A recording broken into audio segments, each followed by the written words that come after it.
G'day and welcome back to Stitch Up and another episode of Planet Coaster, and we're back in the studios pack.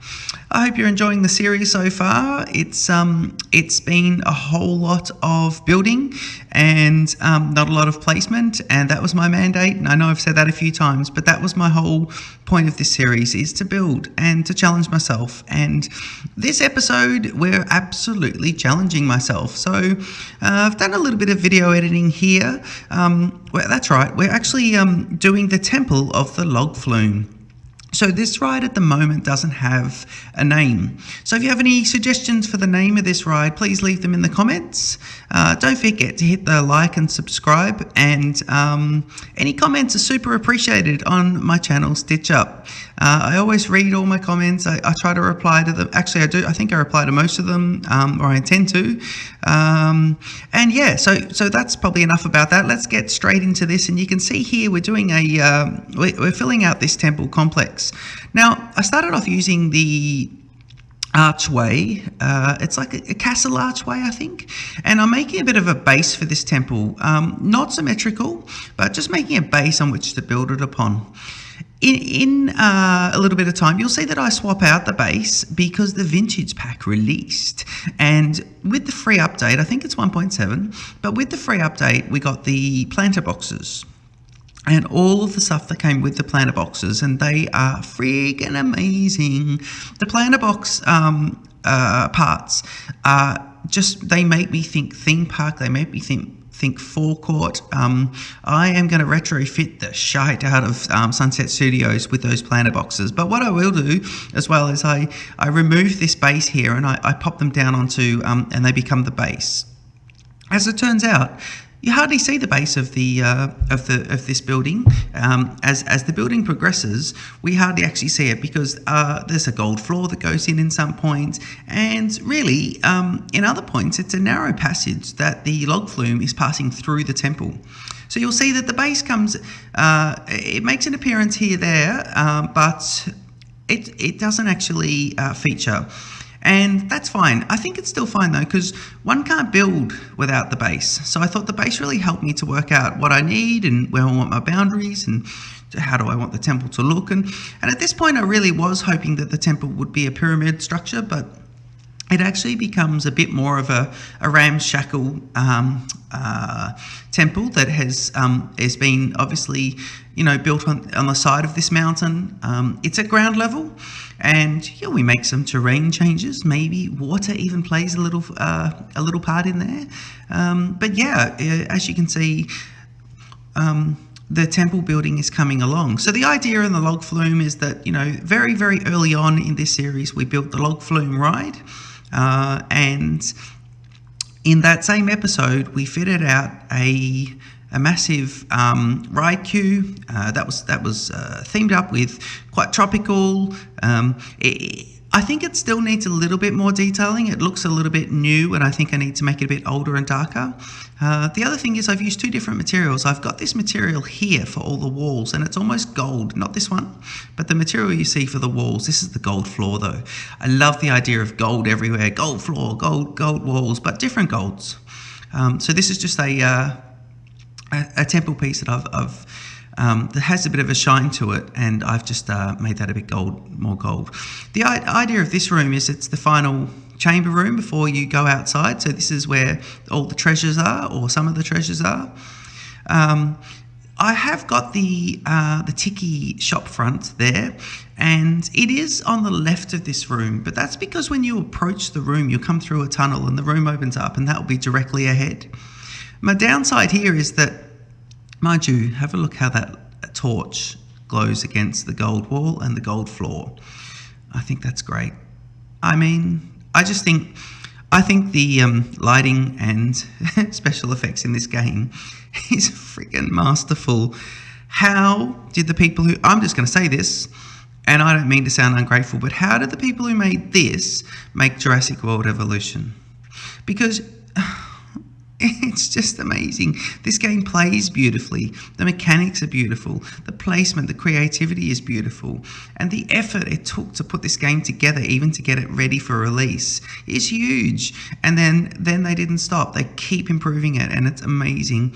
And the Jurassic World Evolution is like, okay, I'll play it for 10 hours. I'll play it for 30 hours, and I'll do a series, and then that's it.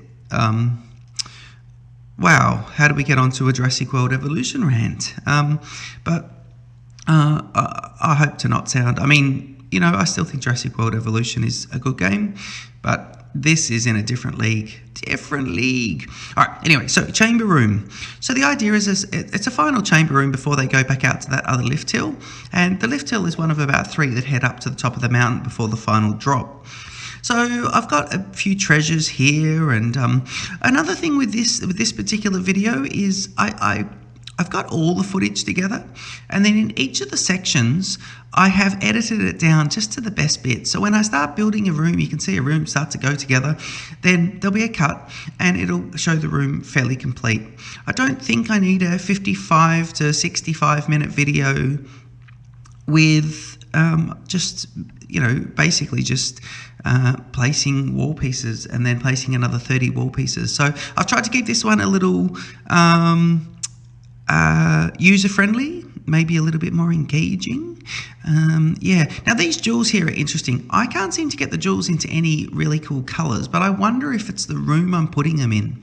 The opaqueness means that they're showing up that green behind. Maybe I needed to put the other flame directly behind it. Anyway, the jewels are pretty cool, and I'm looking for gold statues here and realised that this fountain is just a bit mental. But I did find these lovely tool chests, the gold tool chests, and they are brilliant. Q-cut, just about to have a nice little cut in there.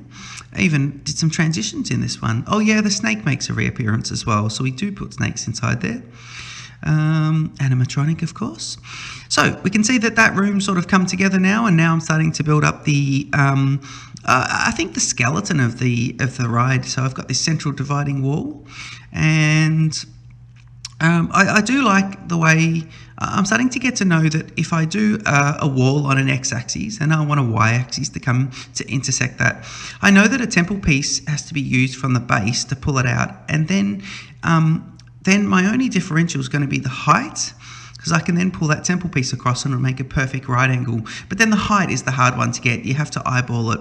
One thing I would like Planet Coaster to add, and I think a lot of people are asking for this, is I would like it to help me with symmetries, and also just kind of I wouldn't mind if it could help me. You know how you have to eyeball a lot of things? I think that's where it should be. I think that's where it should be. That looks right. You know, you see Flybaliki doing the same thing, and even John T with Geekism and all these other YouTubers.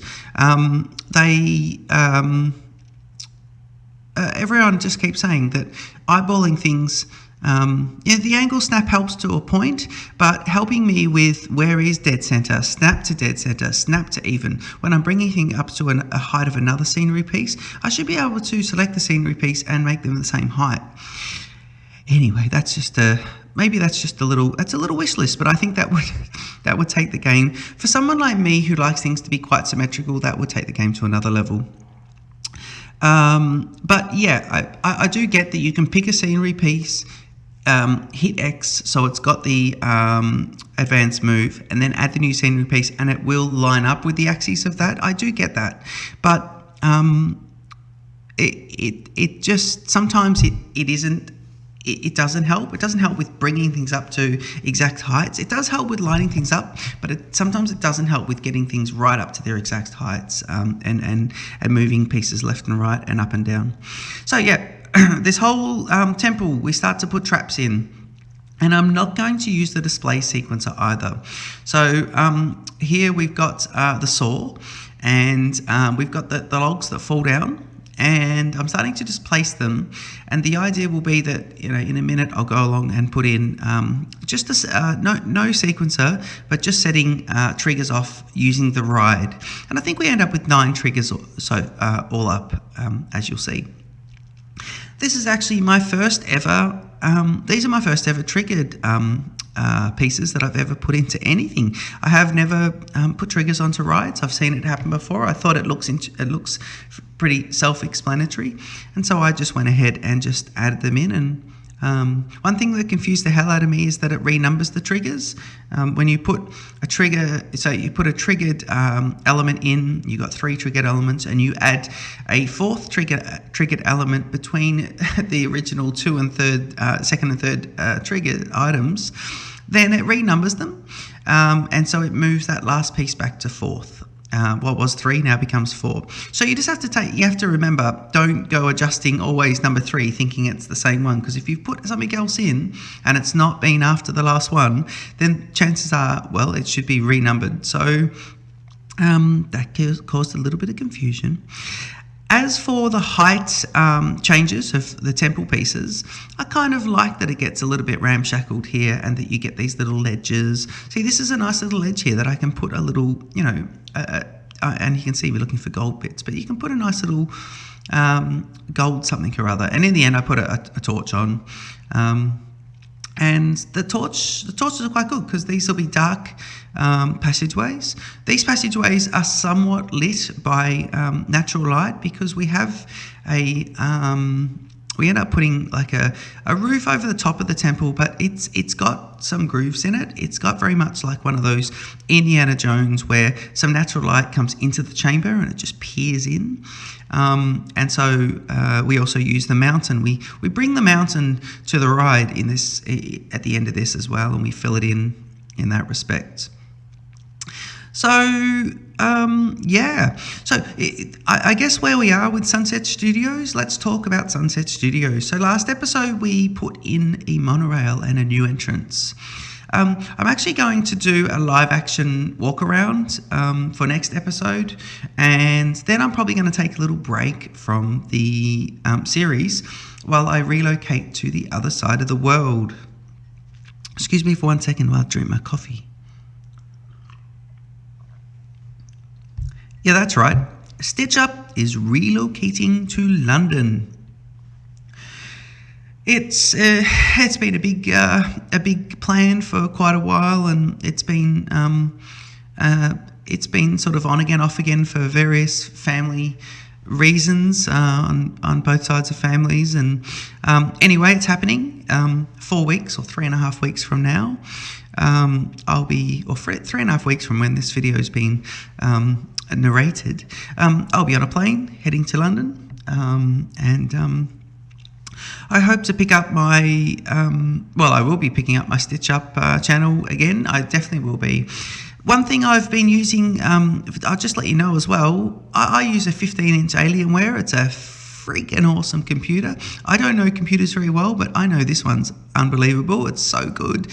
It was spec'd out a little bit, and I added in lots and lots of RAM and an excellent media video card and all this, graphics card and all this sort of stuff. So yeah, look, I've got a good Alienware, but I still use I only use the screen that's on the 15-inch laptop. I've never put in an external screen. I've sometimes plugged it into my 65-inch Samsung TV, but I don't actually use a secondary screen. But when I get to London, I've been holding off because the London move's being planned. When I do get to London, I'll have a curved, I think a Samsung curved screen, and I'll use the laptop there for reference points, and then I'll have the curved screen on the right hand side as my building screen and my playing screen for my games. And then I'll actually have a separate keyboard and mouse so that I can have those two set back quite a bit, and I can have everything else sitting quite nicely. But I didn't want to set all that up because I knew the move would be coming. Stitch Up probably began around October or September last year, and we're in July of this year of 18. And I want to set up my recording studio, but I didn't want to do it here. And I'll be in London for a couple of years, so I'll set up some elements there, but when I come home I'll probably set up the real studio, and hopefully I'm still playing Planet Coaster then. I think I still will be. It'd be interesting to think of what games will be out at that point, but that's quite cool. You can see there the gold statue made an appearance here, and it's interesting this chamber because the gold, it relies on people looking around, I suppose, but they would look around. The only thing is they come into this room and the statue's right there and the room's a bit small, but that's kind of how I built it, and I wanted it somewhat enclosed and closed in, but I wonder if it was the right thing to do. I mean, I don't mind that the gold, if the room wasn't that, if the room was bigger, the gold statue would look smaller. So I want this gold statue to be like, wow, look how much gold they must have got together to make that statue. That was the idea of it. It's a bit more like we've been through all these traps, we've survived all this, and now we made it to the treasure room, and I think that's cool. A little bit earlier on and just before this treasure room, in this chamber, there's a bit of an antechamber where there's a rock. We've got one of those rocks that falls down, and I swap it out to lava. But it's right here actually. We're testing out this. This looks lovely. Oh, there's a saw. That's good. And then you can see you've got your green fire head, and then we have a look around and we've got Mr. Gold standing right there. And you'd hope that, if you missed it, someone sitting next to you in the log flume would go, wow, look at this. All right. So, we do put an antechamber out there with lots more treasure elements. Fighting scorpions on the roof of the temple. Now, the roof of the temple is interesting because this I don't mind. I think, once you come through the original lift hills and the falls, this is probably the first thing you'll see. And then, so I like that they sort of get a little bit of it's a bit of a visual feast, this thing, when it gets together. It's quite visual, and I like that. I think that we can actually see these are the new pieces from the planter boxes, and I've made them gold or yellow, and then this kind of really dark gold, muddy brown, a bit more like the temple walls. So yeah, those pieces are the base of it, and I swapped it all out, but I didn't include that footage. I thought that might be a bit mundane. So yes, there'll be a door here, an entrance door to the top of the complex, I guess, but the complex won't have a roof on it. This is opening up to the rooftop, and I think it ends up fairly nice. Make some changes. I keep adding to this as it goes on, and you'll see that we'll probably cut straight forward, and then you'll find there's some lovely other pieces that have been added in. We add in some gold elephants on. We add them in on the right-hand side, but then right at the end, I don't know if this is even on camera, but I do move those to the left-hand side. So really, you've got these stationary gold elephants that end up perfectly placed because I found a nice mathematical way of placing them evenly, so they're all facing the same rotation. And then on the right-hand side, we have dancing scorpions, or fighting scorpions. Fighting, not dancing. Clearly fighting robotic scorpions. To add some outdoor fire elements, a bit of a fire pit, and some gold, a little bit of ornate gold building on that rooftop, kind of makes its way in there as well. So, Sunset Studios, where are we now? Well, I guess with Sunset Studios, this ride is essentially finished, but there's a little bit more to be done with the drop, and I don't know. I'm not doing anything with the mountain. The mountain, you go up, you go into it. It's a little bit open at the top. You can see down to the new entrance to the park, and it's a bit of a weenie, and I like that it's a little bit visual. But I've also created a little ledge, a flat horizontal, flattened to foundation ledge that's just next to the temple, and it gives me a chance to put something on that ledge. And I wonder if maybe I'll put a little stack pyramid on there, maybe like a step pyramid. But I don't want to spend too many more episodes on this ride. I think this ride, we'll do a bit of maybe a point of view walkthrough. We might do that next episode, in a live action episode. But yeah, we'll do a little bit of a point of view of this ride. And I want to move on to other parts of the park. I am now considering, there's a few different ideas coming in left, right and centre actually. I'm actually considering putting because I've got the pirate ship that needs to be built out in the studio tram tour. And I'm thinking just behind the pirate ship, I'm thinking of making the back of the pirate ship building, that studio building, thinking of making that one like a screen, a bit like a painted scene on the background that the sun's shining onto, and it might have, I don't know, it might have picture, it could have it could be a painting, it could be just a background that they would film in front of, and it gives depth. So I'm thinking of putting that there, and maybe having a pirate village behind it. And the pirate village was going to be is a little bit inspired by tropical waters.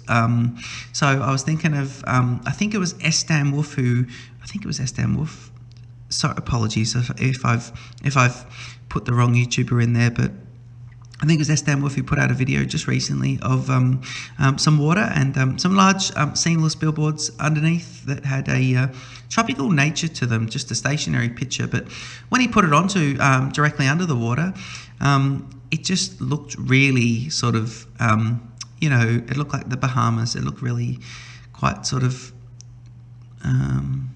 quite nice. Now, why did I have trouble?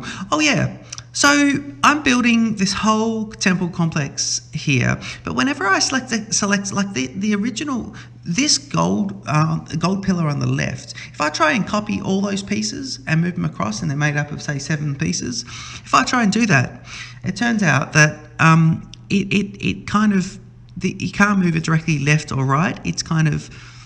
It's sort of skew-if by say, I don't know, 45 degrees, but it's not exactly 45. And I think what it does when I select multiple pieces and try and move them left or right, it is working off a true grid. I think it's working off the grid of the park, so the square of the park dimensions. And of course, this ride wasn't built with the park dimensions. This wasn't built flush. This is not a ride. I didn't put this ride in and go, I want this perfectly lined up with the edge of the park. No, or even to sit in the same orientation. So when I'm trying to move, a pillar directly across, like I see so many other people do in their videos, for me, I have to move the bottom part of the pillar and then add all the other ones in, meaning I've got different heights. And I think you can kind of just see that they're slightly different heights. I go and adjust it later off camera, but that part sort of did my head in a tiny bit. I don't know if I've done something wrong there. I think maybe I haven't started it off grid, or started it from the, maybe it's not looking at the park, maybe it's looking at the ride, and that I haven't started this building off the grid of the ride. But yeah, these guys here are in not a very straight line. So it's these little things that I want to be able to do quicker and slightly more efficiently, but a little bit more even, so I don't have to go and adjust things later. As it turns out, I eyeballed those guys pretty well. And of course, if I select each of these pieces and press X, I can get the middle of it and then put in the little torch. Then I've just got to bring them up to the height that I think looks right by, again, using an eyeball. If I could have these guys that intuitively measure the same height, it would be perfect. Again, if I was able to select the entire pieces and move them across and line them up with that gold ledge they're sitting on, that would be beautiful. But as it turns out, I couldn't do that. Playing around here with some adventure pack fences, and thought, no, not required. Cool. So yeah, we've got scorpions, and these guys are fighting, and you can see here now, this is where excitement comes in. I decided just to try something, and I dug a ditch.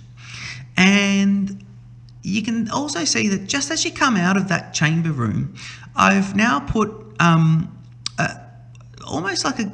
it's almost like an inverted volcano. It's almost like you're looking down into the mouth of a volcano, and you've got a little bit of fire down the middle of it. And this ties in with the rest of the ride.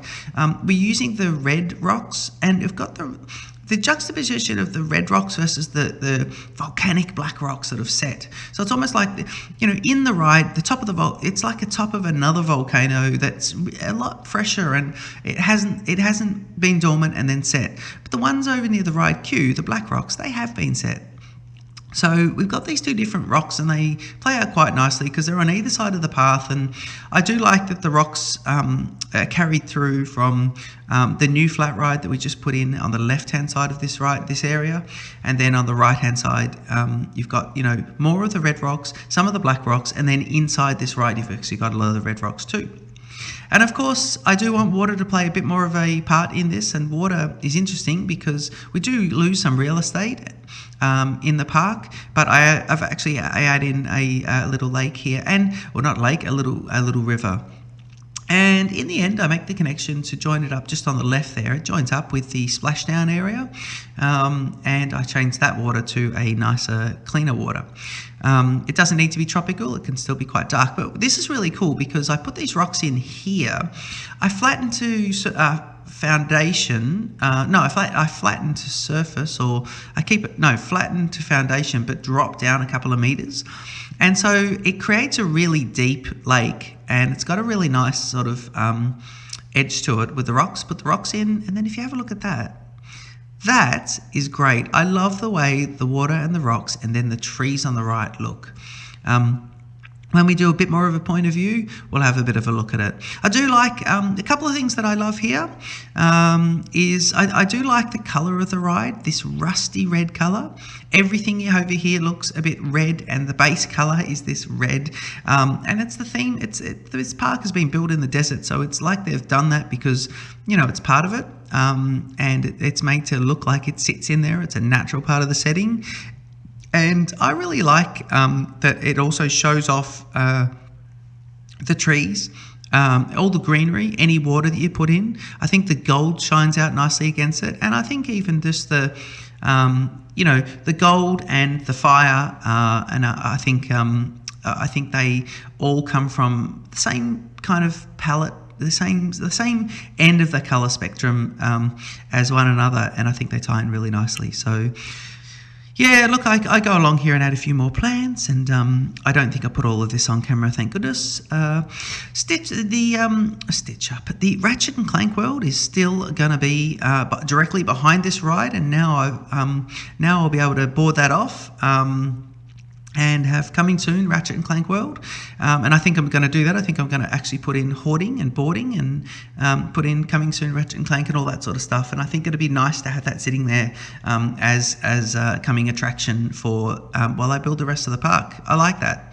I wish it was part of the game actually. I wish they could have fences that would go around your park, and you could hit a button, select a fence, and it would encircle your existing park in a fence.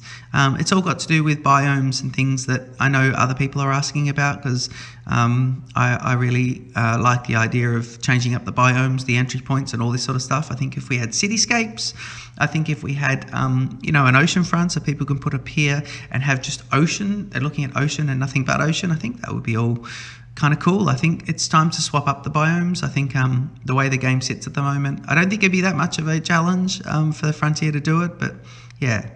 Well, we're coming to the end of the video. There's a little bit more greenery that I put in here.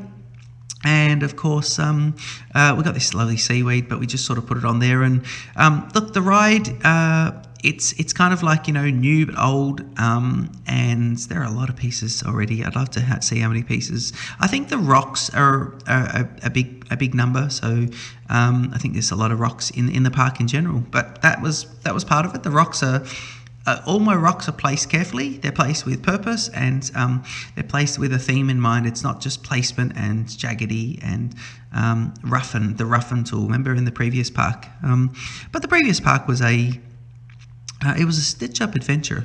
As you can see here, you can see that this building is one material. The first part of the building is a different material, and I am not thrilled about those two. They're quite different from each other. I really wish I could go back and make the first building into this colour, but I don't know if there's an easy way of doing that. I think you'd have to go and replace all those, and I'm just not up for that. A few little traps here that just keep moving, so in case people, on that, and just before they dip down, they look back and it's like, oh wow, that's cool. And of course you can even see that there's a little bit of a ride, the lift hill there, that people could look, as they come out of the chamber room, they could have a look up and see the lift hill. going back up to the next section. So yeah, you got a bit of a visual feast. We put these elephants in, as I said, on the right and placing them here, but then I move them. They're in the same direction, but they're all just a bit in the way, and I put them on the left. They end up all being moved across to the left and just looking a bit less obtrusive. And of course, the ledge on the left is a little bit wider than the ledge on the right, and that's because of the placement of those planter box pieces. Yeah. So I've got to remember not to talk too fast in these time lapse. I think a lot of people do it, but I think it's because it's moving so quickly. I think I've got to move quickly, but really, we've got to remember that it's sped up 4 times. These are sped up to 4 times. I'm playing around with 3 or 4, but I think 4 is good because I'm a slow builder. I think if I was a faster builder, then I would probably look at doing them 3 times, but 4 at the moment. And that's what some people have advised me to do as well. So just having a look here, and we're putting a bit more sort of plants in. I might off camera just roughen the whole thing up. I might do some finishing touches. There might be a little bit more, there might be some tropical trees that get placed around to soften it and make it look not so, man-made and a little bit jungly. I think it's missing a tree element at the moment, but we'll see how we go. One thing I struggle with is the roots. I like the idea that roses have come in there and bringing some beauty back to a really old kind of area. So we can also just see, these scorpions. They've got lots of roses. The scorpions are fighting, and you can kind of see that whole area. I'm really proud of how the water looks. We're just looking around here, and what is actually happening here? What's this nice little bit? Is that the back of that? So at the back of this, of course, I was actually thinking I've put a bit of a video in the wrong spot here, but what we do here is I place a few more traps, and so I finished off that whole section with the treasure room and the roof of the treasure room, and I kind of finished off that. This whole other section though took a really long time to build, but I'm just showing little bits and pieces. You can see these rolling log traps, the spike logs. These spike logs. We do a series of 3 of those, and I make it so it's triggered so that each one kind of just misses the first guest or whatever. I think the first one ends up being a bit of a close call, but I make some adjustments later, and of course I'm just dropping these periodically in height. But I do leave this section out, so we just skip a lot of that and end up leaving the footage out and just showing more of the finished product as opposed to me clumsily placing these freaking things down. And of course you can see there's even the ball on the left that's falling in, and this is more of a completed product, and you can see my pillars are going in here to cover up the supports, and I think that really works. Just popping out into see if I'm still recording there, and I was. So yeah, I hope you're enjoying the series. This episode should be followed by I think a real-time planning area, a bit of a look around, some changes, the fluidity of the park. I think we're making changes as we go, but I hope you've enjoyed it. Please leave a comment and a like, and don't forget to subscribe. Feel free to tell your friends. Give me any constructive criticism that you like, any at all, and I look forward to seeing you guys in my next episode of Stitch Up. And thanks for watching.